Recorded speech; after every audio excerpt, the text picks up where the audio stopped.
ছাত্ৰ ছাত্ৰীসকল, মই আজি তোমালোকক 5.2 8 নম্বৰ প্ৰশ্নটো সমাধান কৰি দি আছোঁ। তোমালোকে ভালদৰে লক্ষ্য কৰিবা, মনোযোগ দি চাবা। প্ৰশ্নটো হ'ল, এটা সমান্তৰ প্ৰগতিত 50টা পদ আছে, যাৰ তৃতীয় পদটো 12 আৰু শেষ পদটো কিমান? 106 মানে 106। 29তম পদটো নিৰ্ণয় কৰিব লাগে। ঠিক আছে, 50টা পদৰ ভিতৰত আমাক কোনটো উলিয়াবলৈ দিছে? 29তম পদ উলিয়াবলৈ দিছে। কেতিয়াবা 29ৰ সলনি তোমালোকক 19তম পদো দিব পাৰে বা 15তম পদো দিব পাৰে, কিন্তু যিকোনো এটা পদ উলিয়াবলৈ হ'লে আমি কি কৰিব লাগিব? এ আৰু ডিৰ মানটো জানিব লাগিব বা পাব লাগিব। ঠিক আছে, মই এইটো সমাধান কৰি দিছোঁ, তোমালোকে চাই লোৱা।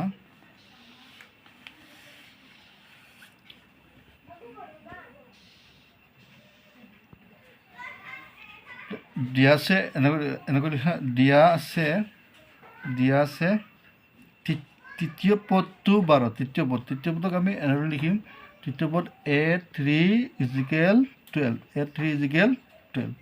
ঠিক আছে, গতিকে 3 নম্বৰ পদক ইয়াক A+2D = 12।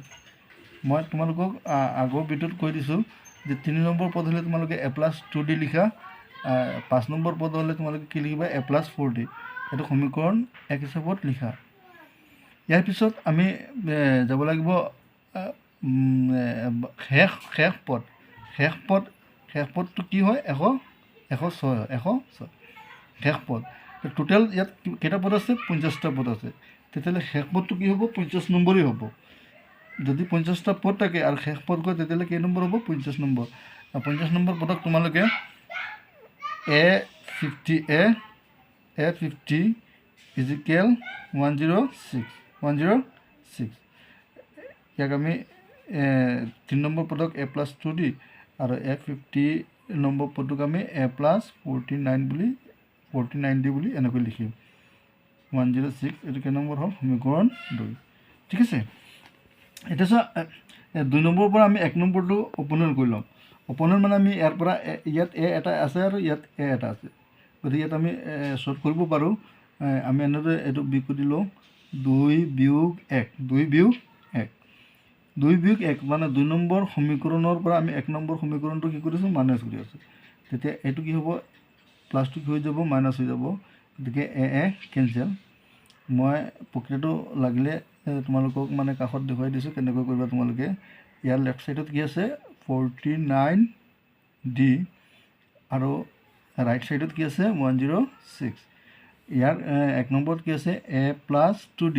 ইয়াত লিখা তোমালোকে A+2D আৰু ৰাইট ছাইডত কি আছে? 12 আছে। এতিয়া আমি মাইনাছ কৰি আছোঁ 2 নম্বৰৰ পৰা 1 নম্বৰ, এনেকৈ পাতি দিয়া। এইটো কেঞ্চেল যাব। 49ৰ পৰা 2টা গ'লে কেইটা থাকিব? 49ৰ পৰা 2টা গ'লে 47D আৰু 106ৰ পৰা 12 গ'লে, 6ৰ পৰা 2 গ'লে 4 থাকিল, 10ৰ পৰা 1 গ'লে কিমান থাকিব? 9, 94। এতিয়া আমি ইয়াক লিখিম 47D। 49ৰ পৰা 2টা D গ'লে কিমান হ'ল? 47D আৰু 106ৰ পৰা 12 গ'লে কিমান থাকিব? 94। ঠিক আছে, এতিয়া ডিটো ৰাখি দিলোঁ আৰু 47ক আমি সুফললৈ লৈ গ'লে এইটো 47ৰে 94ক আমি ভাগ কৰিম। ইয়াত লিখা তোমালোকে 47, 94 কেইবাৰ যাব? 2বাৰ যাব। ডিৰ মান ওলাই পৰিল 2। এতিয়া ডিৰ মান ওলোৱাৰ পিছত ডিৰ মান যিকোনো এটা সমীকৰণত 1 নম্বৰ অথবা 2 নম্বৰ যিকোনো এটা সমীকৰণত বহাই দিলে তোমালোকে এৰ মান পাই যাবা। এটা চোৱা, ডিৰ মান মই ইয়াত 1 নম্বৰ সমীকৰণটো লৈছোঁ। 1 নম্বৰ সমীকৰণ 1ৰ পৰা সমীকৰণ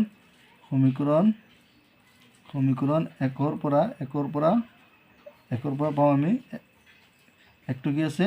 A+2D = 12।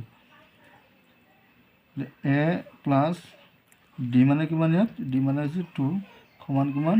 12। এতিয়া ডিৰ মান বহোৱাৰ পিছত ডিৰ দুগুণ মানে 2 দুগুণ কিমান হ'ল? 4 সমান কিমান? 12। +4টো আমি সোঁফাললৈ লৈ গ'লে কি হ'ব? -4। 12ৰ পৰা 4 গ'লে কিমান থাকিব? 8। মানে A = কিমান হ'ল? 8। এৰ মান পাই গ'লোঁ, ডিৰ মানো আমি পালোঁ। এতিয়া এৰ মান আমি পোৱাৰ পিছত ডিৰ মান পোৱাৰ পিছত আমি এই সমান্তৰ প্ৰগতিৰ যিটো প্ৰশ্নত বিচাৰিছে, কোনটো বিচাৰিছে 29তম পদ। কি পদ বিচাৰিছে?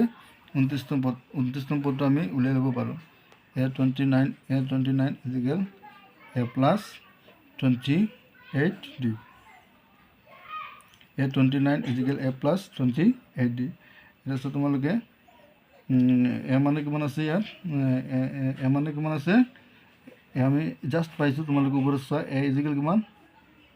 এ টাইত বহুৱাই দিছোঁ 28 লিখি। ডি কিমান পাইছিলোঁ? ডি পাইছোঁ 2। ডিৰ মানে ইয়াত বহুৱাই দিছোঁ। প্ৰথমতে আমি এই দুটা পূৰণ কৰি ল'ম। 2 গুণ কিমান হ'ব? 16। 2 গুণ 4 কিমান হ'ল? 5। 8 56 আৰু 8 যোগ কৰিলে কিমান হ'ব? নিশ্চয় 64 হ'ব। ছাত্ৰ ছাত্ৰীসকল, অংকটো তোমালোকে চেষ্টা কৰিলে নিশ্চয় পাৰিবা, আৰু অংকটো ইম্পৰ্টেণ্ট আছে। তোমালোকে চেষ্টা কৰিবা, পৰীক্ষাত অহাৰ চান্স আছে, শিকিবলৈ যত্ন কৰিবা। ঠিক আছে।